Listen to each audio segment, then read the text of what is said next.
শুনিয়া অইনা সাধু কোৱাচোন হয় নেকি শুনক এখন হাবিত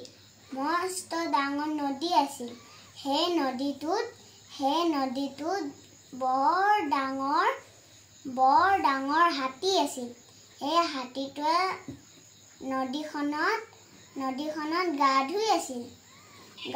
আছিল তাৰ পৰা নিগনি এটা লৰ মাৰি আহিলে তাৰ পৰা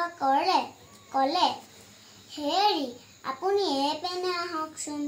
আকৌ ক'লে হেৰি আপুনি এইপিনে আহকচোন তাৰ পৰা হাতীটোৱে ক'লে নিগনি কিনো হ'ল তুমি যে মাতি আছা মোক তাৰ পৰা হাতীটোৱে নিগনিটোৰ ওচৰলৈ আহিলে তাৰ পৰা নিগনিটোৱে ক'লে হেৰি তুমিনো মোক কিয় মাতিছিলা তাৰ পৰা নিগনিটোৱে ক'লে নাই আপুনি যাওকচোন তাৰ পৰা হাতীটোৱে আকৌ সুধিলে কিয়নো মাতিছিলা মোক কোৱাচোন সেই বুলি কওঁতে নিগনিটোৱে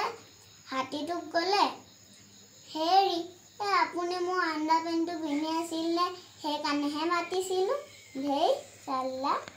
আপুনি পিন্ধাই নাই যাওক দিয়ক দেখিলেনে টোপনিয়ে গ'ল থাকক